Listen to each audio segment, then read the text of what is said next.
Assalamualaikum warahmatullahi wabarakatuh. Waalaikumsalam warahmatullahi wabarakatuh. Selamat pagi dan salam sejahtera untuk kita semua.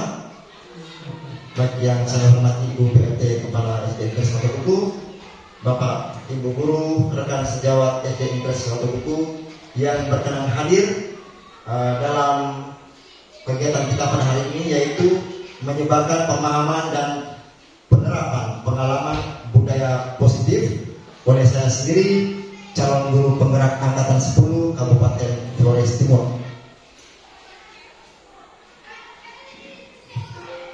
Konsep inti yang akan kita bahas dalam budaya positif di sekolah, yaitu yang pertama, perubahan paradigma belajar. Perubahan paradigma belajar. Jadi selama ini kita mengajar dengan cara lama, bagaimana caranya kita merubah pola lama itu menjadi pola baru. Yang kedua adalah disiplin positif. Yang ketiga, nilai kebijakan. Nilai-nilai kebijakan yang ada di dalam disiplin positif. Lalu yang keempat, kebutuhan dasar manusia. Apa saja kebutuhan dasar pada manusia. Lalu yang berikut, motivasi perilaku manusia.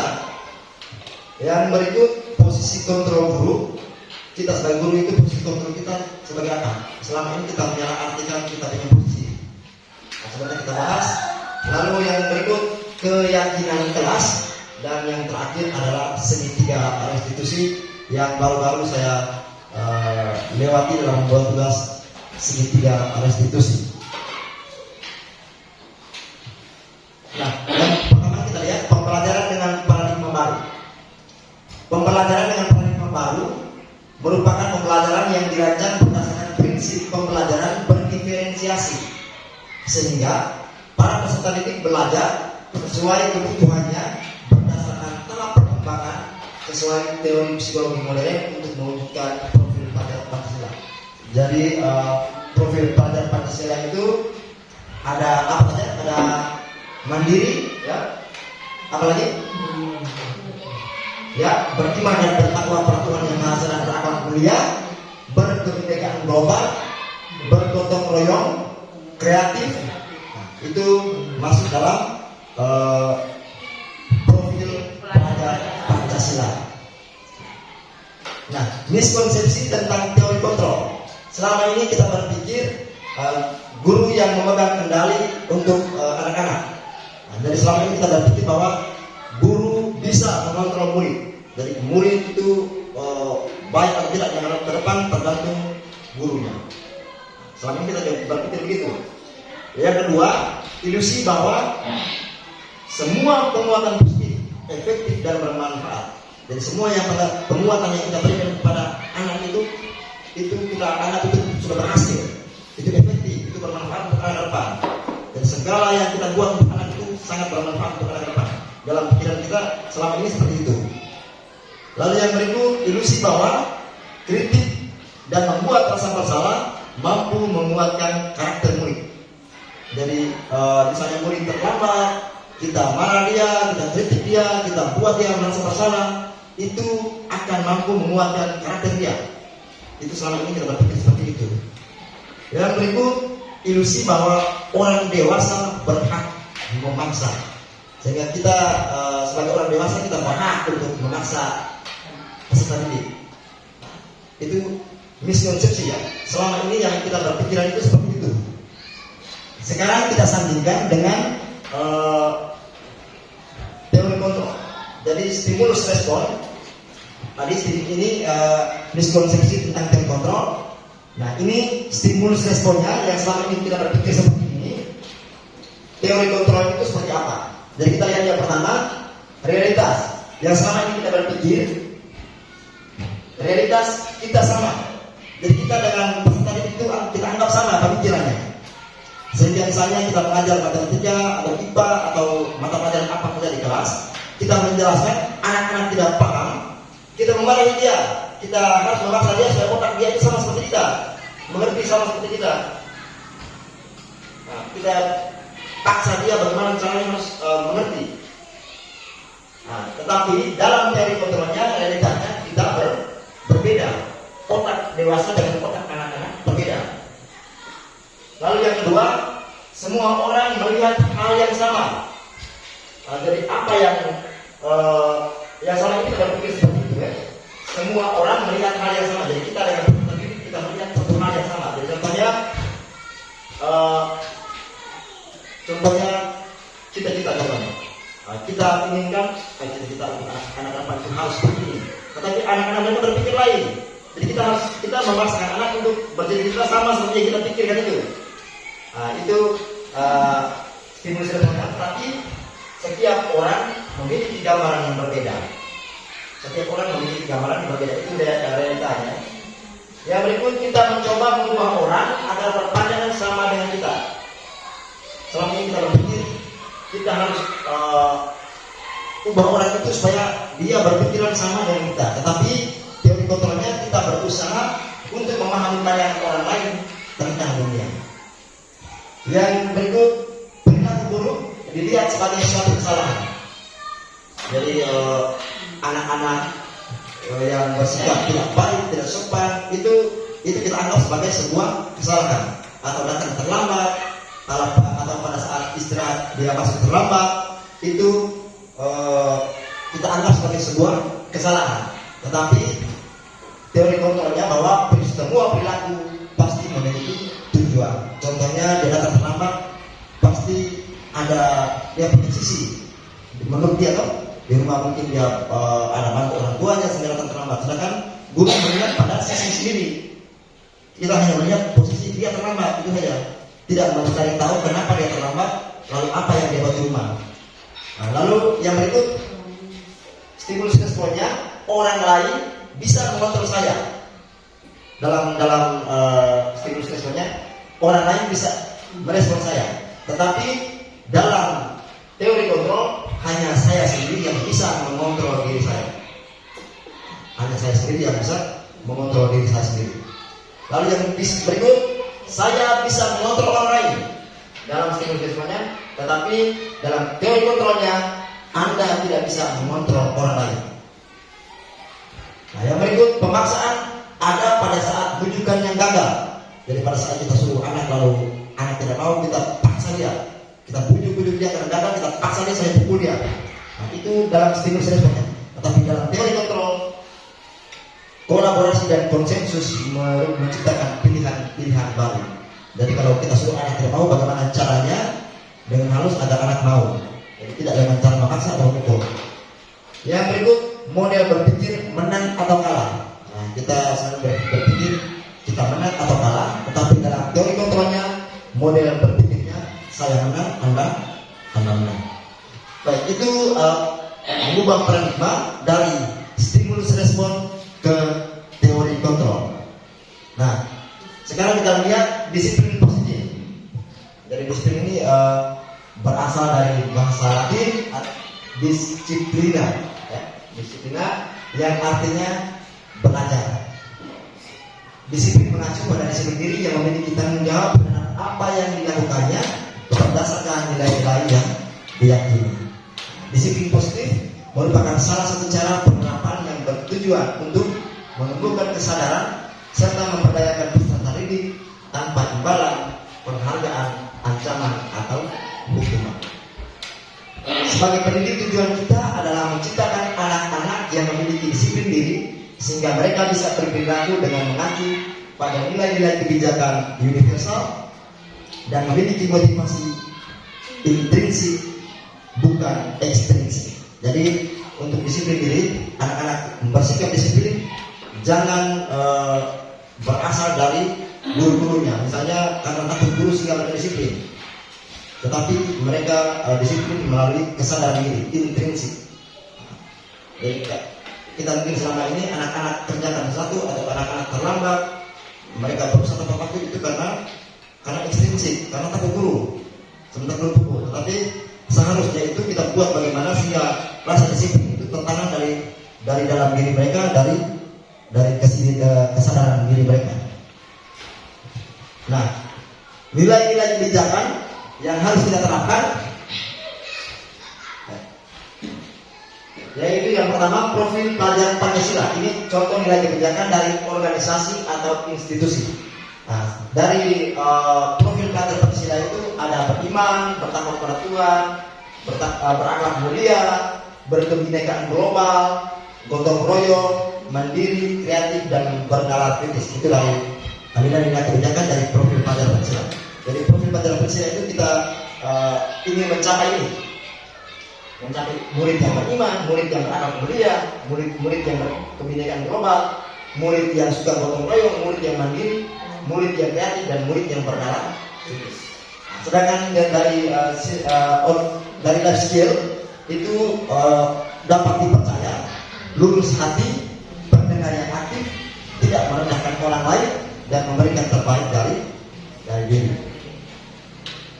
Nah, sekarang kita lihat kebutuhan dasar manusia. Kita semua pasti punya kebutuhan dasar, ya. Pasti punya kebutuhan dasar masing-masing. Kebutuhan yang paling dasar dalam diri kita masing-masing. Di sini kita melihat ada 5 kebutuhan dasar manusia. Kebutuhan yang pertama itu kebutuhan bertahan hidup. Itu secara naluri itu manusia punya itu. Manusia pasti punya kebutuhan bertahan hidup. Nah, dalam bertahan hidup ada makanan, ada tempat tinggal, ada keamanan, ada kesehatan. Jadi ini kebutuhan dasar dalam bertahan hidup. Nah, kebutuhan dasar yang kedua adalah kebutuhan dasar rasa kasih sayang dan rasa diterima. Jadi kalau bertahan hidup saja tanpa rasa sayang sia-sia ya. Jadi rasa kasih sayang dan rasa diterima. Jadi rasa diterima, dipedulikan, berbagi, kerjasama, menjadi bagian dalam kelompok, itu juga masuk dalam kebutuhan dasar manusia. Lalu yang berikut penguasaan. Penguasaan itu ada harga diri, ada keinginan, ada keinginan untuk dianggap, ada memimpin, berprestasi, diakui, didengar, itu pasti dalam diri kita pasti ada. Yang berikut kebebasan. Kebebasan itu ada mandiri, ada memiliki pilihan, ada mencoba hal baru, mampu mengendalikan arah dirinya. Itu kebutuhan dasar yang keempat. Dan kebutuhan dasar yang kelima adalah kesenangan. Dan kesenangan itu ada bermain, ada humor, ada antusiasme, ada tertawa. Itu kebutuhan dasar manusia. Jadi 5 ini kebutuhan dasar manusia yang biar dari kalangan kecil atau kecil sampai orang dewasa pasti memiliki 5 kebutuhan dasar itu. Itu tidak bisa dikunci. Nah, motivasi perilaku manusia. Motivasi perilaku manusia itu yang pertama untuk menghindari ketidaknyamanan hukuman. Nah, jadi kita manusia, kita kalau berbuat sesuatu, yang pertama itu untuk menghindari agar orang lain merasa tidak nyaman. Jadi contohnya saya sukanya saya rambut panjang contohnya Iru ini dia punya banyak teman, dan dia cerita di saya, dia sampai sekarang gondrong ya, sudah banyak teman. Dan dia setelah dia sekolah di Mal, dia merasa bahwa gondrong ini itu dia nyaman, dia merasa diri nyaman, tetapi dia tidak enak dengan orang lain. Dia merasa tidak enak dengan orang lain, sehingga bagaimana dia memaksakan diri untuk ini rambut sudah bagus, dia harus gunting. Seperti itu contohnya. Jadi itu motivasi untuk menghindari ketidaknyamanan orang lain atau hukuman. Ya, contohnya disiplin. Anak-anak datang ke sekolah itu bukan karena kesadaran dari diri, tetapi dari kata guru. Lalu yang kedua, untuk mendapatkan imbalan atau penghargaan dari orang lain. Saya buat sesuatu supaya orang puji saya, atau saya buat sesuatu supaya saya dapat hadiah ini. Nah, itu motivasi ini adalah motivasi eksternal, motivasi yang tidak muncul dari dalam diri, motivasi yang orang lain sendiri. Contohnya kalau terbuat itu maksudnya kasih kau, gitu. Jadi dia berbuat karena ada faktor orang lain yang membuat dia seperti itu. Sedangkan motivasi intrinsik itu untuk menjadi orang yang mereka inginkan dan menghargai diri sendiri dengan nilai-nilai yang mereka percaya. Jadi motivasi intrinsik adalah motivasi yang berasal dari dalam diri. Jadi misalnya saya datang bisa pakai baju warna merah menyala, sedangkan teman-teman guru lain pakai baju warna lain. Saya merasa ini saya punya style seperti ini, jadi tidak merasa tidak enak, dan merasa tidak enak dengan orang lain seperti itu. Nah, jadi asik dengan diri sendiri itu motivasi intrinsik.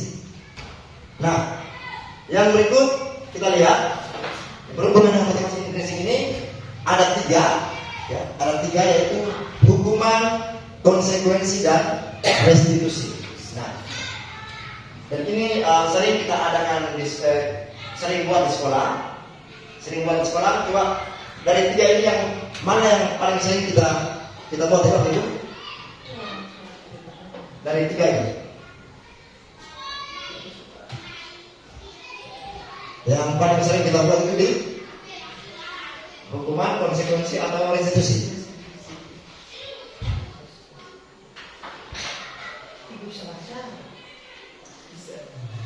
Baik, yang sering kita buat, yang sering kita lakukan itu lebih banyak ini, lalu yang kedua ini, yang ketiga ini. Jadi hukuman, konsekuensi, dan restitusi. Hukuman itu tidak terencana, tiba-tiba. Kalau murid tidak tahu apa yang akan terjadi, kalau bersifat satu arah, kalau bersifat hukuman psikis dan psikis, itu yang disebut hukuman.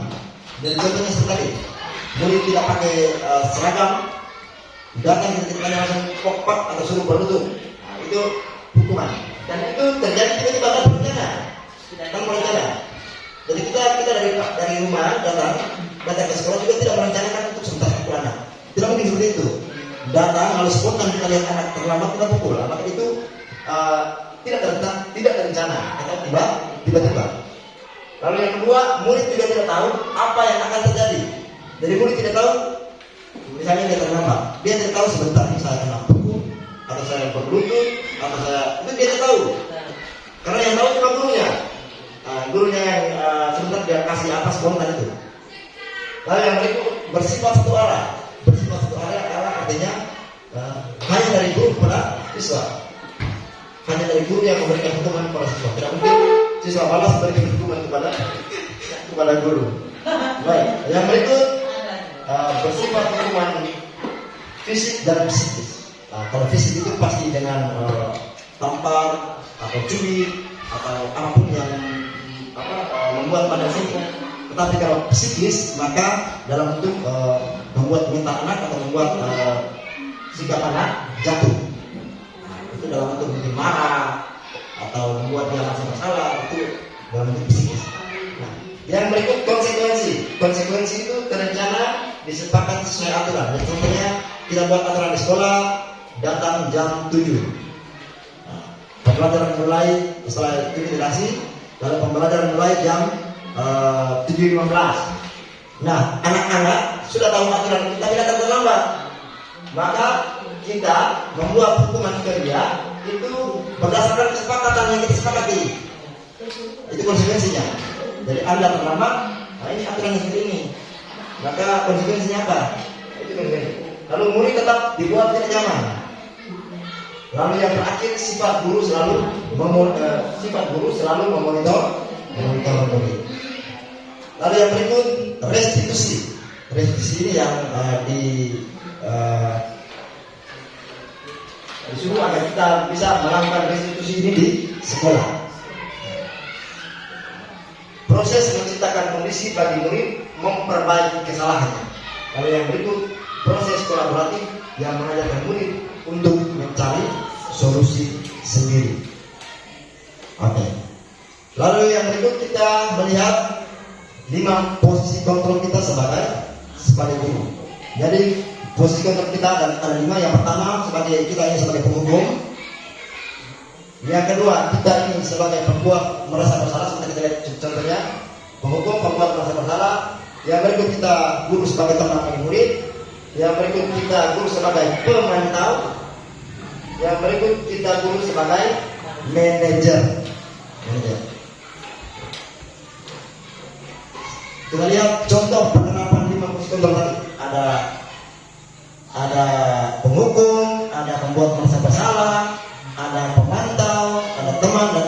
manajer. Ini 5 posisi kontrol. Kita lihat yang pertama. Contoh. Kasusnya adalah siswa tidak memakai seragam lengkap saat upacara bendera. Jadi misalnya tidak pakai topi atau tidak pakai dasi. Nah, ini satu kasus ini. Posisi kontrol guru. Yang pertama, suruh siswa hormat bendera dari pagi sampai siang. Itu adalah penghukum. Itu guru sebagai penghukum. Yang kedua, guru mau begini. Berapa kali bapak ibu menegur kamu selalu kecewa kepada ibu. Itu membuat siswa merasa bersalah. Jadi kita guru sebagai pembuat merasa bersalah. Ya, aku buat kecewa terus setiap hari ini kan. Omong dia seperti itu, dia merasa bersalah. Nah, lalu yang berikut, sebagai teman itu contohnya seperti ini. Ayo ikuti aturan sekolah. Tolong bantu bapak ibu ya. Tolong bantu bapak dan ibu ya. Kali ini saja. Ya sudah tidak apa-apa. Lain kali jangan berbuat seperti ini lagi ya. Jadi ini kita memposisikan diri kita sebagai teman bagi murid. Lalu yang berikut, sebagai pemantau. Sebagai pemantau ini dia punya kalimat seperti ini. Kamu sudah melanggar peraturan sekolah. Kamu tahu konsekuensinya. Setelah ada mendengar kamu membeli atau di kios terdekat dan jangan ulangi lagi. Nah itu guru sebagai pemantau. Jadi guru berpegang pada aturan. Sehingga konsekuensi dari aturan itu yang diterapkan pada peserta didik. Dan yang berikut adalah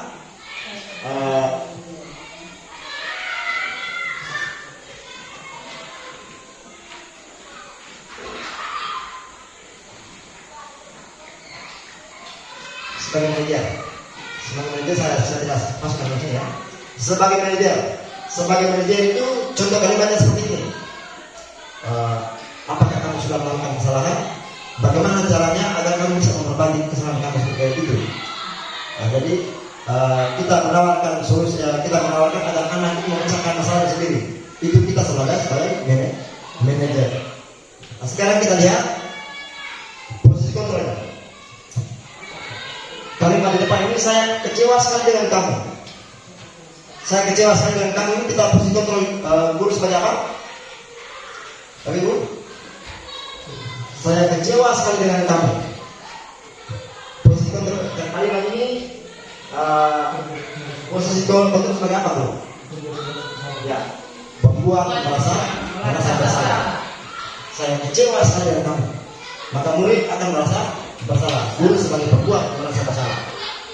Lalu yang berikut, kamu tidak pernah benar melakukannya. Salah terus. Salah juga ya. Pembuat merasa bersalah. Jadi kita selalu menyudutkan dia terus. Sudutkan terus. Seolah-olah dia itu tidak ada arti. Nah itu membuat merasa bersalah. Apa rencanamu untuk menyelesaikan masalah ini? Ini posisi kontrol sebagai apa? Ya. Jadi apa rencanamu untuk menyelesaikan masalah ini? Ini posisi kontrol kita sebagai manajer. Yang berikut, ayo lakukan dari bapak dan ibu ya. Dilakukan dari bapak dan ibu ya. Ini posisi kontrol sebagai apa? Sebagai teman. Yang berikut, kamu tidak pernah mendapatkan nilai jika kamu tidak mengerjakan tugas. Kamu tidak akan dapat nilai kalau kamu mengerjakan tugas. Itu kita posisikan sebagai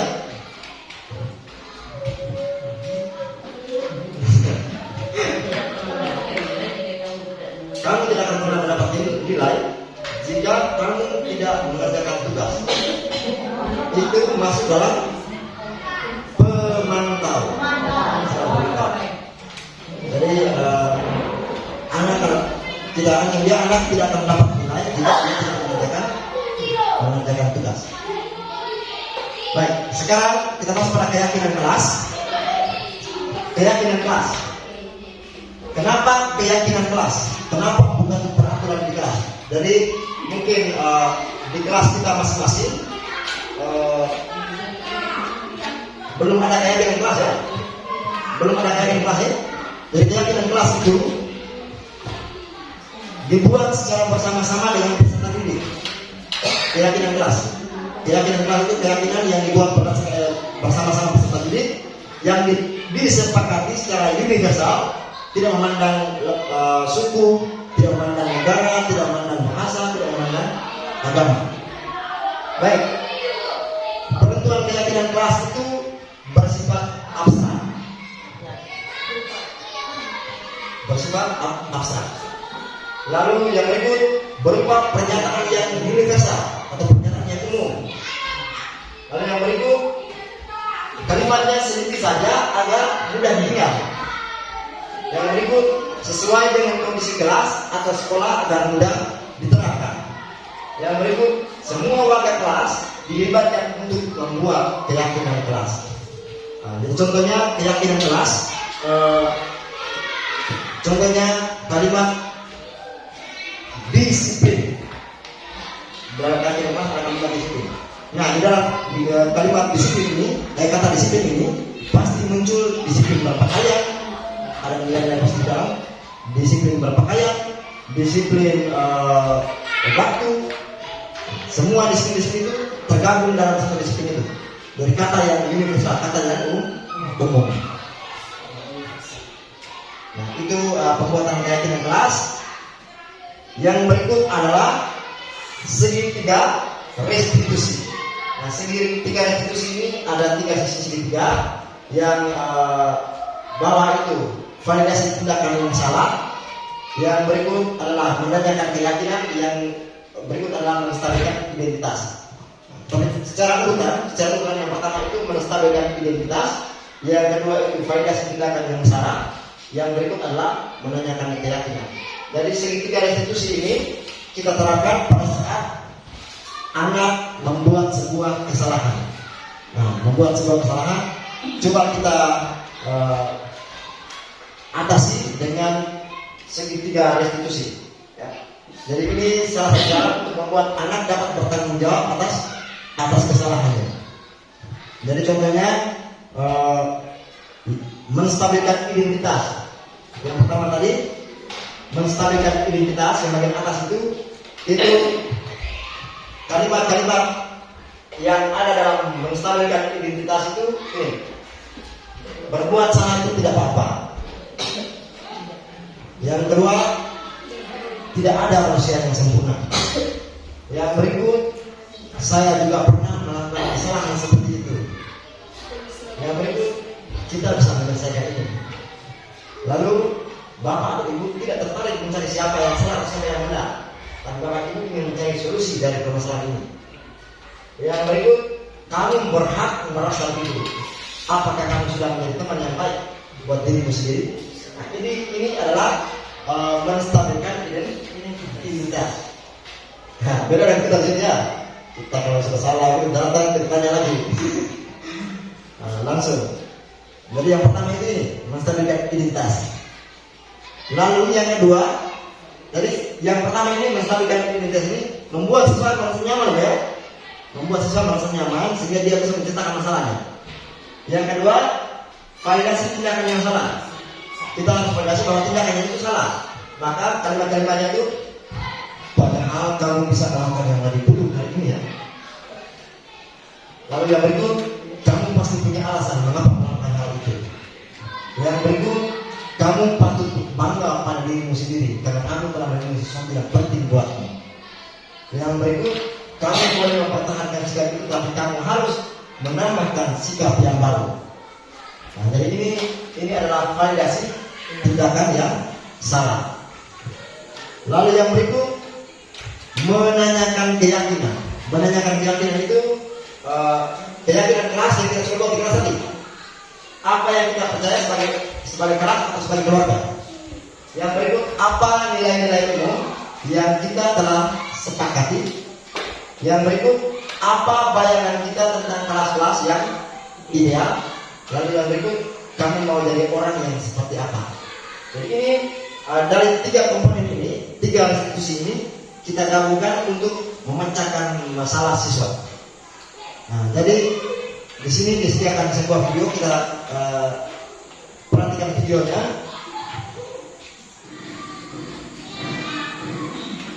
Aulia, silakan duduk. Bagaimana kabarmu, Aulia? Saya kesal sekali dengan ulah guru tadi, Pak. Dia tidak bersedia meminjamkan buku catatannya. Padahal saya hanya ingin menyalin tugas. Setiap orang tentunya kesal jika tidak Ini masalah dilakukan. tugas. Lalu apa tindakan kamu tadi, Aulia?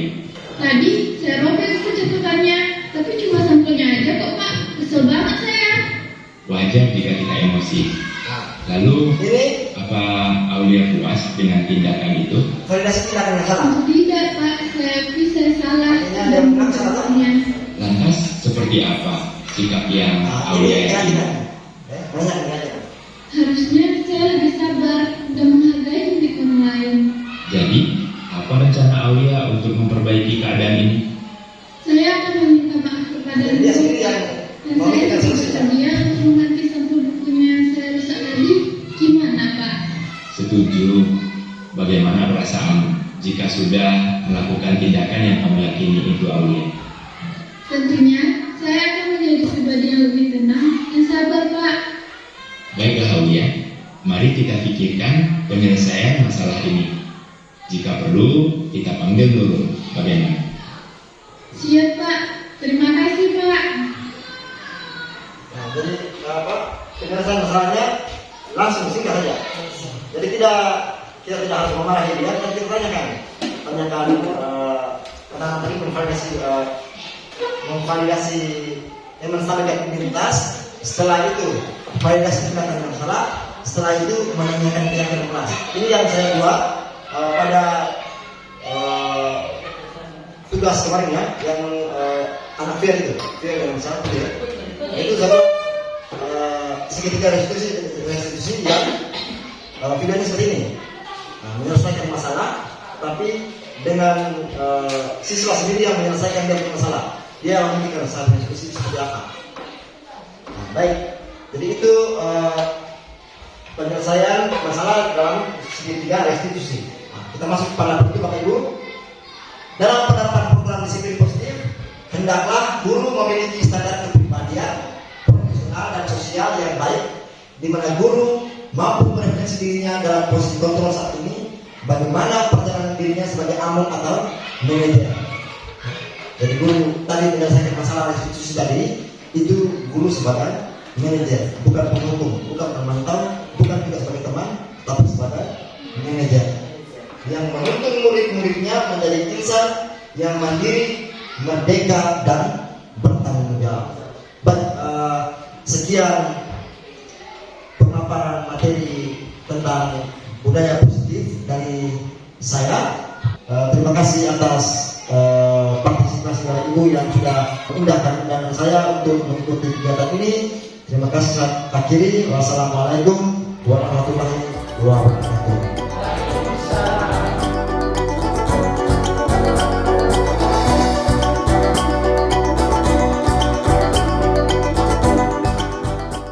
Assalamualaikum warahmatullahi wabarakatuh. Waalaikumsalam warahmatullahi wabarakatuh. Apa kabar hari ini? Baik. Apa kabar hari ini? Baik. Baik, hari ini Bapak mengajak kita semua untuk membentuk keyakinan kelas. Membentuk keyakinan kelas. Jadi sebentar, kamu sudah tahu ya? Kamu sudah tahu keyakinan kelas beda dengan peraturan kelas, beda-beda tipis. Yang peraturan kelas kamu tahu? Peraturan kelas pasti semua tahu toh? Yang selama ini kita jalankan itu, yang kita taat itu apa saja? Ya, menjalankan mana? Apa lagi? Apa lagi? Satu halangan. Tidak boleh terlambat. Itu sebentar peraturan kelas itu kamu semua tulis sebentar Pak bagi kertas positif ini. Kamu tulis semua peraturan satu-satu kamu tulis semua peraturan kelas yang ada selama ini yang kamu tahu. Lalu kamu tulis, nanti ditempelkan di kertas manila di depan ya. Kertas manila di depan. Lalu kita bacakan sama-sama. Setelah itu kita mulai membentuk keyakinan ke kelas. Baik, Pak Magi, kamu tulis masing-masing satu ya.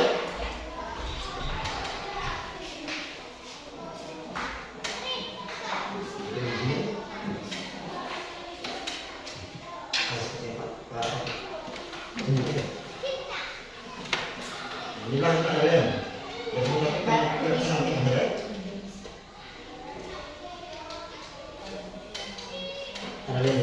Bagian itu ya.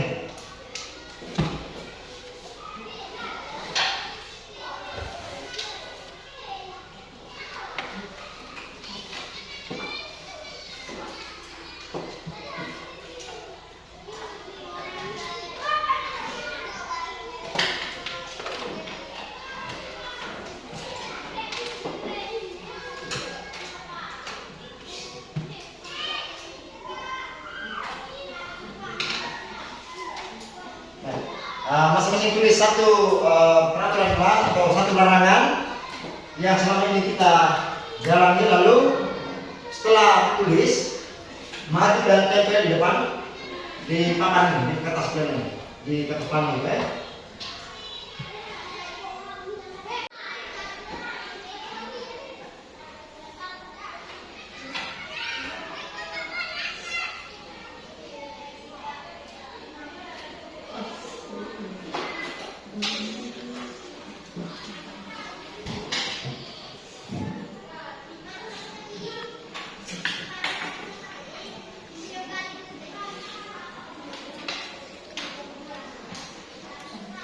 Sudah semua? Sudah. Satu-satu ya. Baik. Kalau sudah, maka satu-satu maju untuk tempelkan di depan kelas. Maju tempelkan di depan kelas. Kalau sudah, ayo. Satu-satu maju. 2-3 orang maju.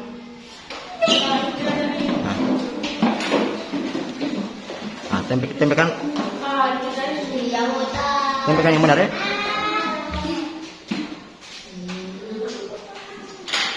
Nah, tempel hanya bagian atas yang apa, yang ada lemnya itu saja. Oke.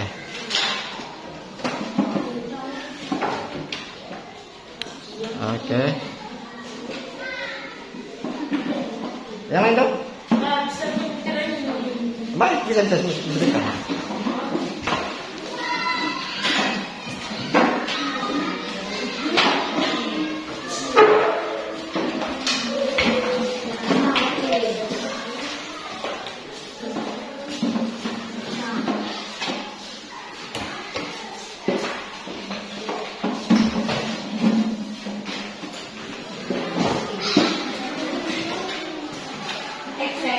Kalau sudah sampai di ujung, geser ke bawah ya. Bagian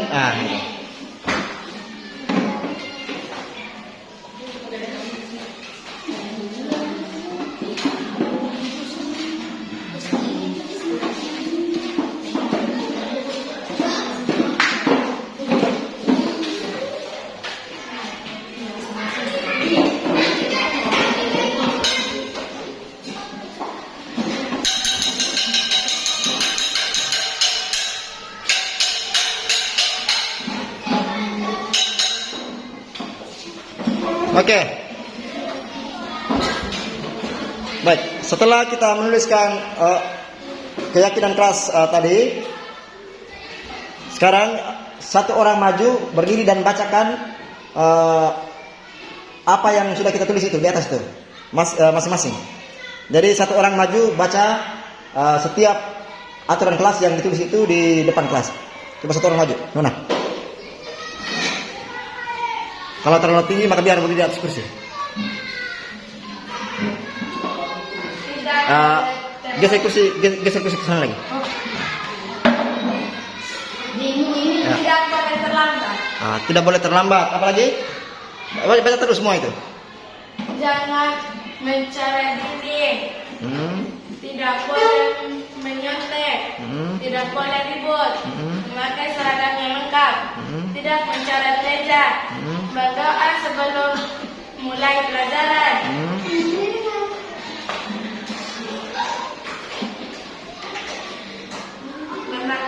menghormati bapak ibu guru, Ya. mengerjakan piket, Ya. tidak mengganggu teman, Ya.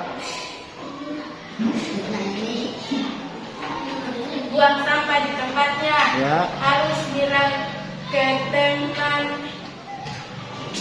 tidak boleh bolos, Ya. mengerjakan piket. Baik, sekarang tadi kita sudah dengar mana baca ya? Tadi kita sudah dengar mana baca aturan kelas yang akan tulis masing-masing.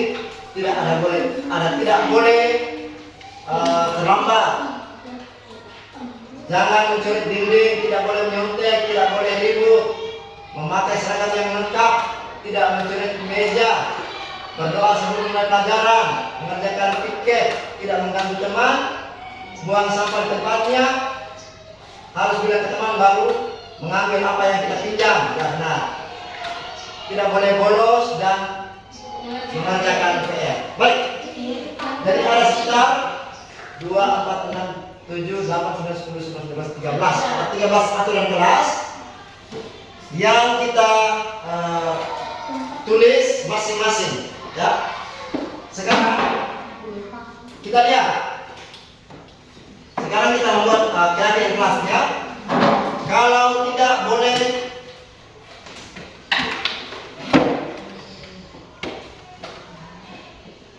dari kata tidak boleh ini kan kata negatif, ya toh? Iya, Pak.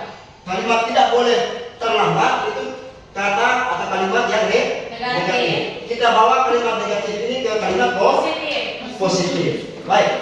Tidak boleh bolos atau tidak boleh terlambat. Ini kalau kita membawa ke kalimat positif menjadi Harus datang tepat waktu. ya harus datang tepat waktu. Kalau jangan mencoret dinding berarti menjaga Menjaga kerapian. kebersihan. Ya, menjaga kerapian. Yang berikut, yang satu nomor dulu. Yang ketiga, menjaga kerapian. Yang ketiga apa tadi? Tidak boleh menyontek. Tidak boleh menyontek. Berarti harus jujur. Apalagi? Tidak boleh ribut. Tidak boleh ribut. Sopan atau menjaga ketenangan kelas, atau ketenangan kelas. Apalagi? Memakai seragam yang lengkap. Memakai seragam yang lengkap. Berarti kita harus apa? Ya, memakai seragam yang lengkap berarti kita harus rapi atau gimana? Memakai seragam lengkap. Apa lagi? Tidak mencoret meja. Tidak mencoret meja artinya menjaga kebersihan. Menjaga kebersihan. Tujuh. Berdoa sebelum memulai pelajaran. Berarti kita harus beriman kepada Tuhan yang Maha Esa. Menghormati bapak ibu guru. Menghormati bapak ibu guru berarti kita harus apa? Kalau menghormati bapak ibu guru, sopan, ya. Nah, berarti ini. Berarti kalau sopan berarti masuk di 4. Sopan ini bukan hanya dengan teman saja, bukan dengan bapak ibu guru saja, tapi harus dengan semua warga sekolah. Ini sopan. Beriman bertakwa. Apalagi? Mengerjakan piket. Mengerjakan piket, disiplin. Ya. Disiplin. Tidak mengganggu teman. Tidak mengganggu teman. Harus sopan. Nah, sopan juga. Itu masuk dalam kata sopan, ya. Apalagi? Buang sampah di tempat sampah. Membuang sampah di tempat sampah itu menjaga Kebersihan. Dia ada di poin 6 sudah. Berarti tidak boleh tulis pendobelan lagi. Nah, dalam menjaga kebersihan. Tadi coret meja, buang sampah di tempat sampah, itu menjaga kebersihan. Itu satu paket ini. Apalagi? Tidak boleh bolos. Tidak boleh bolos. Berarti Disiplin dong? Tidak. Makan. Apa lagi? Harus bilang ke teman kalau harus meminjam apa yang kita pinjam. Ia masuk dalam nilai apa? Kita ambil barang teman sudah ya. Harus jujur sudah ada di poin di 3. Sudah. Apa lagi? Mengerjakan PR. Mengerjakan PR. Sama juga ya. Mengerjakan PR itu juga disiplin. Disiplin untuk mengerjakan PR. Ini masuk di poin ke-8. Sudah habis. Oke, sekarang dulu. Baik. Jadi dari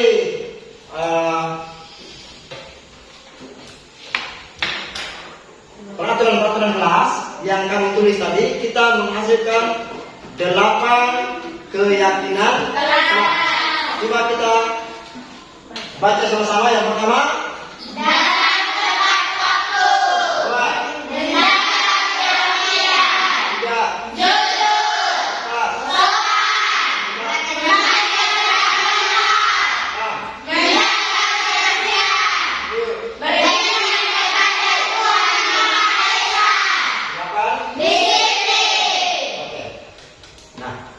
kita geser beriman kepada Tuhan Yang Maha Esa ini di nomor 1.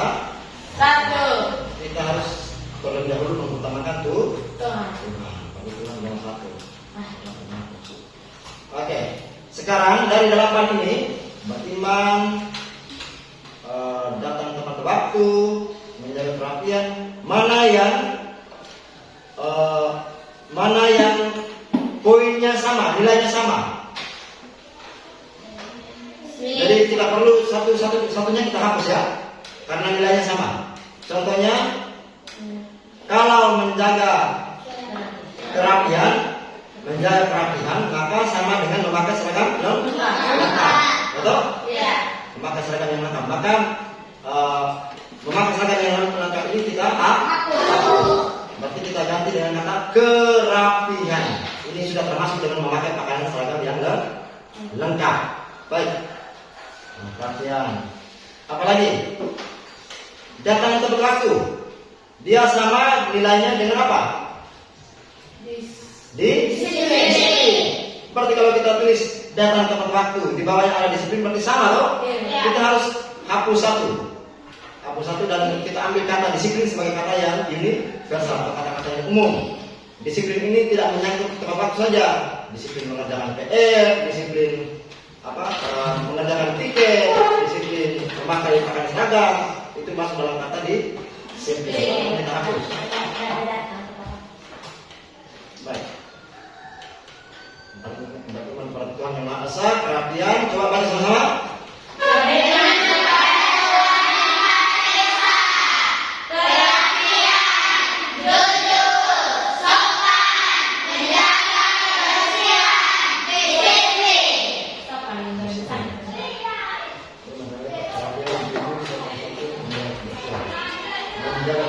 Ini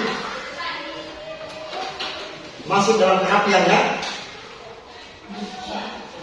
Menjaga kebersihan kan masuk juga dalam kerapian. Kerapian kita terus kita gabungkan dalam menjaga kebersihan.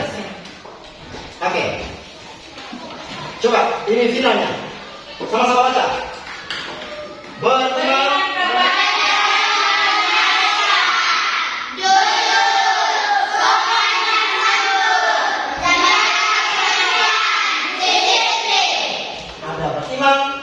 Jujur, sopan, menjaga kebersihan, kita menghasilkan 5 keyakinan kelas. Bisa? Bisa. Sepakat? Baik. Dari keyakinan kelas ini yang kita hasilkan ini, dari 5 keyakinan kelas yang kita sepakat ini kita jalankan bukan karena kita takut kepada guru atau kita mendapat pujian dari guru, tapi kita menjalankan karena kesadaran dari diri sendiri. Kalau jujur itu kan dari dalam diri. Kita beriman juga dari dalam diri sendiri. Kita boleh ada suruhan dari orang lain dong. Atau sopan kepada orang pasti dari diri sendiri. Menjaga kebersihan juga dari diri sendiri. perintah-perintah dari orang lain lalu kita menjalankan kursinya, tidak boleh. Maka semuanya dari kelima keyakinan kelas yang kita buat ini harus kita jalani dan kita tanam dalam diri kita masing-masing. Jadi kita akan buat keyakinan kelas ini, kita buat keyakinan kelas ini tanpa paksaan. Tanpa apa? Paksaan. Sepakat? Sepakat. Semua sepakat? Sepakat. Betul. Dari keyakinan kelas yang sudah sepakat ini serta Pak buat dalam bentuk poster, ya. Pak buat dalam bentuk poster, lalu kita tempelkan di dinding kelas untuk menjadi pengingat untuk kita semua, supaya kita selalu ingat, kita harus iman, kita harus jujur, kita harus sopan, kita harus menjaga kebersihan, kita harus disiplin. Bisa? Bisa. Nah, hanya itu saja pertemuan kita pada hari ini.